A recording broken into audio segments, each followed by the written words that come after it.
On today's BizNews Briefing, Nkabane gets axed ahead of Wednesday's budget vote. Is it time for President Cyril Ramaphosa to face a no-confidence vote?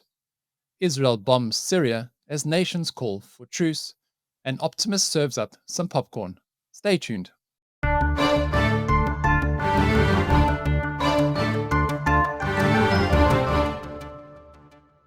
It's Tuesday, the 22nd of July. This is your BizNews Briefing.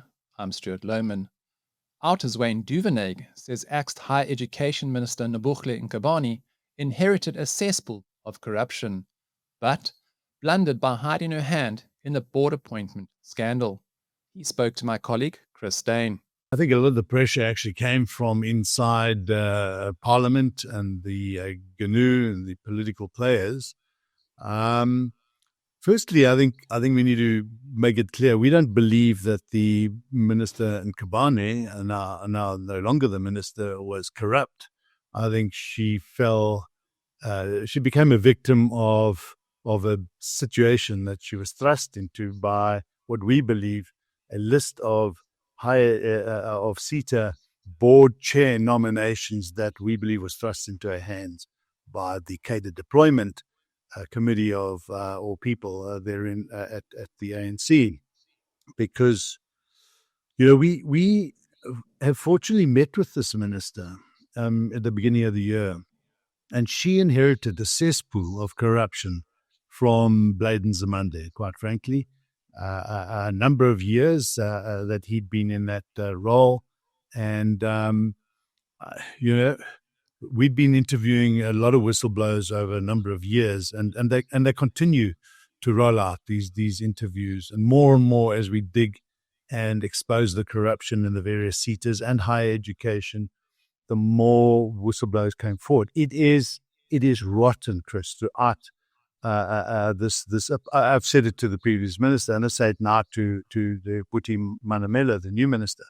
He's taken over probably the most corrupt network in government in this country. So it is rife. She was always going to be on an uphill battle to undo the networks and to fight them off, which is why she engaged with us. And we told her she had an ideal opportunity because the boards needed to be changed by March. And the boards are the areas where oversight is exercised, and if you have strong chairpersons and strong boards, then you can tackle the errant CEOs. Those ones that have, especially about 7 or 8 of these 21 seaters, have got repeated Auditor General qualified audits, some of them with findings, and then just go into all the stuff that we're uncovering, and those boards will easily be able to start undoing the rot. If you don't have strong board chairpersons and boards, then you'll have exactly what we've had in the past. People look away, and these CEOs continue. So I think she was on the road to try and fix that. She had to pull back that list of 21 nominations, which was fraught with political connected people, family members of politicians. It was absolutely unacceptable. She had the president's backing of pulling that list back, so we know it wasn't her list. And then from there on, it was downhill because she, I think, fell into the trap of not explaining herself, trying to hide the fact that this was an issue, and misled Parliament. And that was the beginning of the end. And I think she was out of her depth. So, okay, she has to go. We hope, though, the new minister is going to not let up now and meet with us and deal with this issue because it's a serious issue. Staying with Nkabane, Freedom Front Plus leader Corné Mulder says this is not real accountability. It was the only option left. It's not efficient or the right way to have accountability, unfortunately, but I think under the circumstances, that became the only option. Obviously, we would have preferred a real accountability. The minister would have been attending the portfolio committee and would have been able to provide necessary answers, not the way that she did that in the past by not replying and making it impossible to do that oversight. But given the circumstances, unfortunately, I think that was the only way out now, to force the hand of the president and to have this situation, which is it's not a good situation. I think if the government of national unity would function more effectively, this kind of situation can and should be prevented going forward. And what questions, presuming that Nobuhle Nkabane stays on as a member of parliament, what questions should Dr. Nkabane ultimately answer when parliament takes her through the ethics process, because that is still on the table, at least at the moment? It's difficult to say. We will have to see how that plays out. I'm not sure if she's going to retain her position as a member of parliament. And the problem is now this: she's no longer a member of the executive, so it's going to be very difficult to question her in any way whatsoever. I think she has escaped that kind of scrutiny, but we will take it up and see if it's possible or not. And the irony is that the new minister will have to stand in for the decisions that she took. That's how it works. Should he take the heat, and if so, to what extent? No, he can only respond in terms of what happened in the department. Did she act all by herself? Did she consult her senior people in the department? Are there some senior officials who were with her and advising her and assisted her in taking those decisions? Those are the kind of questions that can be asked from the new minister. But obviously, he cannot take responsibility for the political decisions that she took. As scandals mount in the police ministry, Action Society's Juanita du Preez says South Africans no longer know who to trust. She spoke to Chris Dane. It's been a couple of days of drama. Now, let's start with Brian Mogotsi, the alleged associate of the police minister. He has now come out to say he is actually an undercover cop. Yes, actually, when it broke, I thought it read like a movie, a really interesting movie, but one that I don't want to be in. So the plot thickens every single day, it seems. I almost have no words to describe what we've been seeing these past couple of weeks. And we don't know who to trust. Is he really an undercover cop? Is he involved? Is he covering his tracks? Is the guy who broke the news covering his tracks? It's just, we don't know who to trust. It's very clear from all the comments and all the responses that we see online, in newspapers, wherever, that South Africans are fed up about crime and corruption in the criminal justice system. But we just don't know who to trust now, because everybody says, no, it's not me. We don't know who to trust. Still on Brian Mogotsi, it has emerged that he was also a well-known campaigner for President Cyril Ramaphosa's presidency, though that has made the waters even murkier. I don't know what you think. Yes, 100%. Who is connected to who? And when it broke, I immediately thought, oh, Tele must be involved here. And turns out he is. So everybody is connected. And it doesn't just go up to the police minister or whichever ministers, it goes all the way up to our president of our country. And I think what is making people so upset is that it doesn't look like the president is, like he's got a backbone, that he's standing up and saying, this is unacceptable. There should be an overhaul of everything. We're not going to stand for this. And then it makes people think, why is he not doing this? Is he involved as well? Now, the police minister is supposed to be on special leave, but he seems to be on the African National Congress campaign trail and using that opportunity to remind black generals in the police that they were appointed by the African National Congress. Now, to some people, that seems like a threat. It does seem like a threat. I don't know why. It would have been so much better for the ANC if they just said he must also step back from the ANC, because now it makes you think even more. How far does it go up? On whose authority? Is it just on his own that is threatening people, or is it on the authority of the ANC, the NUC, or who is involved here? And just saying that there will be a commission of inquiry. How many have we had in South Africa? What has come from that? How much did it cost South Africans? We don't want to see that. We want action. We want to see that you are taking this seriously. That full interview is available on BizNews TV on YouTube. A veteran political columnist, William Saunderson-Meyer, says South African institutions are rotten. He thinks it's time to trigger a motion of no confidence in Ramaphosa to break the ANC's grip. He spoke to my colleague, Alec Hogg. There's not a single appointment made to the high ranks of any of the organizations or institutions in South Africa that are not tainted by the hand of cadre deployment and nepotism and political influence peddling. So I wouldn't be at all surprised to find that Nkanazi is tainted in some way or the other. But he may, while he may not be the white knight that some hope him to be, and I think that's a tendency we have in our politics. Things are so bad, and we're in such desperate emotional and psychological need for a savior that anyone who comes riding over the horizon on a charger immediately is embraced as the next best thing. It doesn't matter. I think all that matters really is whether his allegations are true, and I find it very difficult to believe. And whatever his motivations are, there may very well be motivations that are clouded by the fact that there are pending illegal actions, criminal actions against him. I don't know. There have been those rumors and whispers, and of course, both sets of both factions are fueling those rumor mills. I don't know if it matters. We shouldn't expect him to be a good guy. He just has to be better than the lot he's trying to expose. And it is an indication of rottenness that there are no good guys in those places.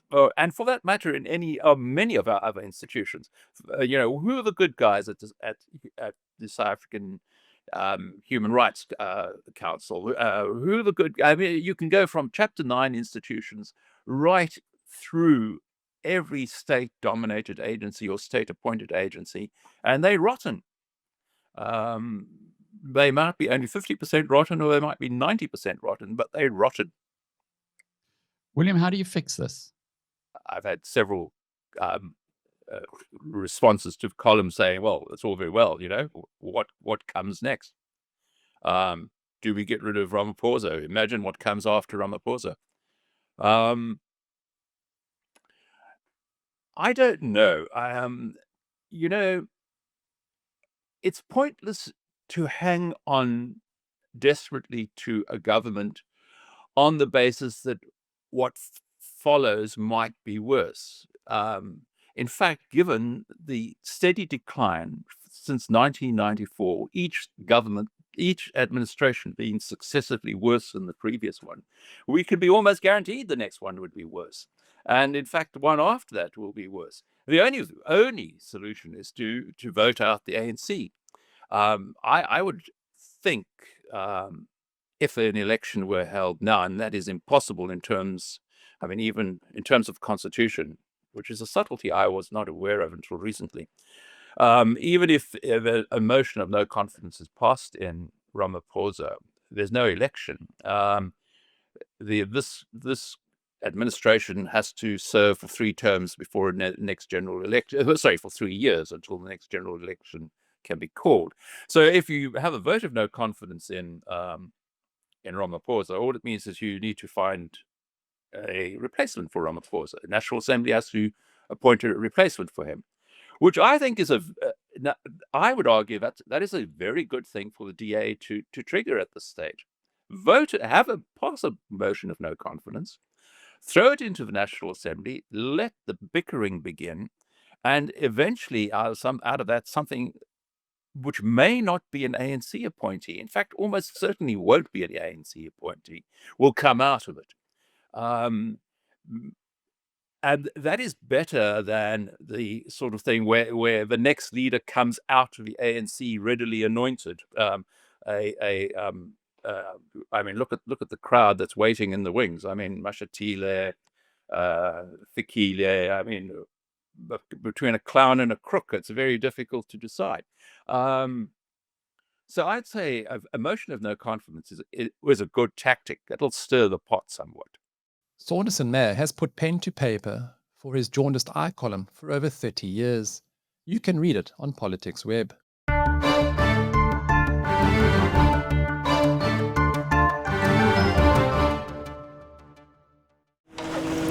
Hermanus is a man from this windy little town called Yaku. Sorry, other way around. Yaku's from Hermanus. Yaku, we need to talk about your upgrade problem. I don't have an upgrade problem. 2 Audis, an Opel, a Kia, and a Hyundai. It's 5 cars, Yaku. Denial. I just love cars. And we buy cars that make it so much easier for you and convenient to sell your car. You want to try it? Okay, just once. Turn off the cameras. I see how this is addictive. Take 2 of those. We Buy Cars, the easiest way to sell your car by far. Right now, you can get the cheapest Forex rate around, right here, on Shift. Pay less for your dollars, pounds, and euros here, and get to shop more here, and do more here, and enjoy more ooh la la here. Shift also lets you trade and transfer currencies, and buy shares in the world's best companies. It all happens right here on Shift. You won't find a cheaper Forex rate anywhere else, no matter where you bank. Download the Shift app today. At Sun Exchange, we make going solar simple, profitable, and completely risk-free. Join over 100 satisfied South African customers already enjoying the benefits of risk-free solar. Start saving today. Visit sunexchange.com and join the solar revolution.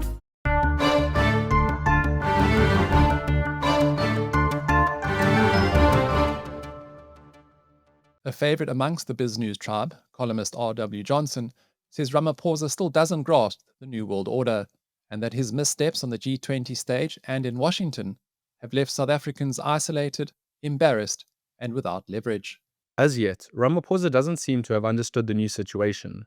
He has responded to Trump's imposition of 30 plus 10% tariffs on South Africa by criticizing it as a unilateral act and saying it is not based on accurate data. He has also criticized Trump for failing to appreciate that our new multipolar world has seen the emergence of a number of new medium powers, the implication being that he ought to give them greater respect.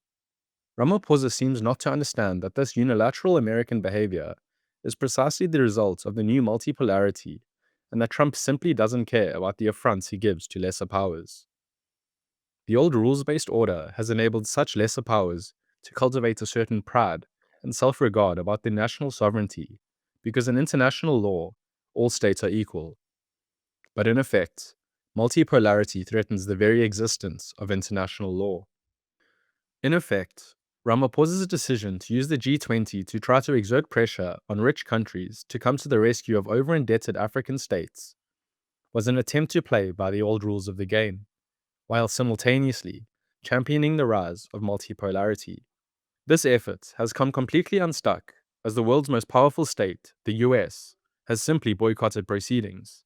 Neither the Fed chairman or the Treasury Secretary attended the Zimbabwe meeting, and meanwhile imposed draconian new tariffs, which will considerably worsen the plight of African economies. The result has not been any serious pushback against the US, but instead it has raised questions about the viability of the G20 itself. To Pretoria's horror, its chairmanship of the G20 could be turning into a wake for the G20. The US is supposed to take over from South Africa as chairman of the organization, but will it even bother to do so? If it neglects to do so, the organization will surely lapse. Meanwhile, the revelation that Ramaphosa's envoy to the US, Mcebisi Jonas, has actually been denied a US diplomatic visa and cannot gain access to administration circles in Washington further weakens Pretoria's position. In effect, the government has refused to learn any lessons from Washington's rejection of Ibrahim Rasool as its ambassador, so it replaced Rasool, a deployed ANC cadre with a record of public hostility to Trump, with another deployed cadre with the same anti-Trump record. Worse, it appears that Pretoria has been publicly insisting that all is fine with Jonas despite this rejection, apparently just to avoid the embarrassment of having to admit to its repeated failure. Meanwhile, South Africa has been without proper representation in Washington since March, but diplomatic missions from South Africa's opposition parties come and go to Washington, where they are clearly treated as more authentic and with greater courtesy than the government's own representatives. This is not a tenable situation. In effect, Ramaphosa's mission to Washington has achieved nothing, and he remains at the foot of the mountain, without friends, without leverage, and indeed, without dignity. Such is the denouement that ANC foreign policy has produced. This situation is the direct result of Naledi Pandor's disastrous term as foreign minister. She was a foolish and ideologically driven woman, and yet the Ramaphosa government accepted both her unwise anti-Israel and anti-American policies and her preaching of the virtues of multipolarity. It seems clear that nothing can be achieved without the repudiation of at least some of Pandor's policies. But Ramaphosa needs to start by understanding the game he is in and how its rules have changed. To date, he has been cheering on those changes without realizing that they have undermined his own position. You can read or listen to the full article by subscribing to BizNews Premium. Now, the White House says President Donald Trump was caught off guard by Israel's strike on Syria as concerns grow over Netanyahu's military actions.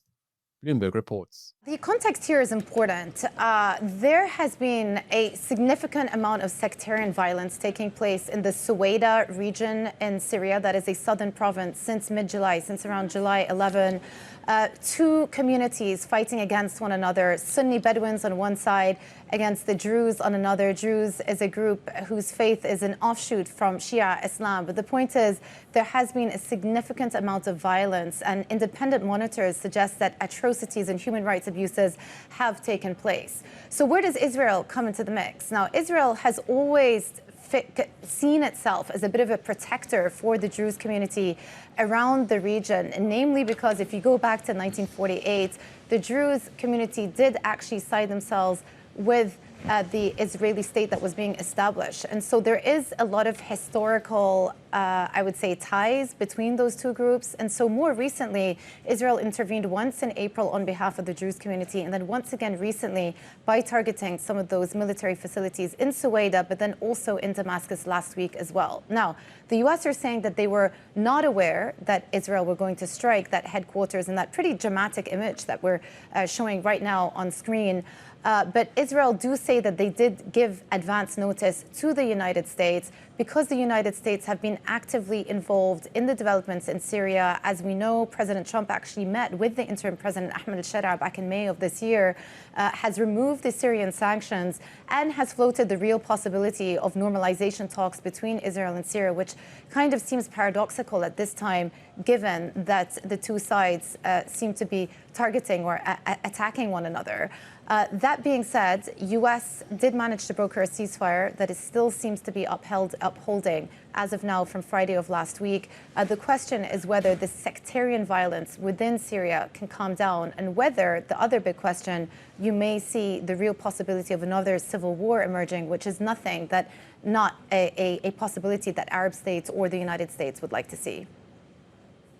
Yeah, indeed. OK, so we continue to watch the events on the ground in Syria and Israel's involvement there. Also, late yesterday, Jemana, of course, a statement from 28 countries, including Britain, Japan, and several European nations, not Germany, interestingly, several European nations, saying the war in Gaza, quote, must end now. What is the significance of this statement? Can it move the dial at all in terms of what is taking place in Gaza? Yeah, that's right. So a group of 28 countries got together, put out this statement, not including Germany, as you say, not including the United States, but includes Canada, France, other European nations, and in pretty strong terms said that the suffering of civilians in Gaza has reached new depths. We condemn the drip feeding of aid and the inhumane killing of civilians. It is horrifying that over 800 Palestinians have been killed while seeking aid. And of course, this is in reference to the number of Palestinians who have been killed in line waiting to get humanitarian aid assistance. The way that the humanitarian aid has been administered is under an increasing amount of scrutiny. And it is clear that the pressure is piling on Israel, both in terms of the way the humanitarian aid is administered, but then also with the ongoing war, with the UK Foreign Minister David Lammy saying that there is no military solution to this war. The next ceasefire absolutely has to be the last ceasefire. Now, as we say this, the ongoing discussions between Hamas and Israel, which have been talked about for a couple of weeks now, don't appear to be close to any breakthrough. We've been perhaps reporting on a potential for a 60-day truce, but there still seems to be quite a lot of daylight between the two sides because Hamas are insisting that this ceasefire will lead to a final end to the war Israel are insisting on, of course, the release of the remaining hostages, but that they will not stop until there is a full demilitarization of Hamas. So again, conversations ongoing, but it is pretty remarkable that this joint statement came out. Whether it's going to have any political impact is up for debate. It's burgers, milkshakes, and popcorn served by a robot. Tesla's first ever diner has opened in Hollywood, and Optimus stole the show. ABC7 reports. I've had the very hard assignment of standing in line all day to be one of the first to walk into the Tesla diner. So I am standing on the roof here, like on the top of the Tesla diner, but I want to show you what it looks like below before I show you some other cool stuff. I'm on my phone, so give it a minute to connect a little bit here. But as you can see, people are still standing in line. I mean, this is kind of a shorter line than what I was in earlier, and you can see so many Teslas in this parking lot getting charging up here. And you can see, if I can zoom in a little bit, no, I can't zoom in here, but there are still people waiting on the street in line, waiting to get in. And as you mentioned, the drive-in movie, there are 2 massive screens here, but one of the things that people were waiting in line for is food. So there is a massive food menu here. But if you take a look at your screen, you'll see this isn't your average bar. This is a merch bar. People are buying Tesla-themed merchandise, but this is really the showstopper. This is what people came to see. This is one of their Optimus robots that is handing out popcorn to people. You can see the robot is waving to people as the popcorn continues to pop, and people, they take one of those sleeves, they hand it over to the robot, and the robot gets to work, giving out snacks. I mean, this is such an unbelievable thing to experience in person. I've never seen anything quite like this before. You guys like it? Yeah, it's pretty crazy. Look, the robot knows just to put that popcorn in there, takes one more scoop. It's a little slow, but again, pretty incredible to witness firsthand, and then hands it right back over to the guest. And again, I mentioned that big food menu, right? Let me show you. I of course, this is journalistic research that I'm doing here, so I just wanted to point that out. I ordered one of the Tesla burgers, and then they're supposed to be known for their milkshakes. David, I haven't had a chance to try one, but because you're here, I'll do it right now. It's pretty good. Vanilla milkshake, can't go wrong. But again, pretty unbelievable. People waited all day to step inside these doors here and take a look at the first ever Tesla diner. Tesla said if this is a success, they continue to open more throughout the country. My generation, brought up on Futurama and the Jetsons, are slowly starting to see that reality come to life. And that's it for today's BizNews Briefing. We'll return tomorrow with more context on both global and local events. A big thanks to the BizNews production team. From me, Stuart Lohman, cheerio.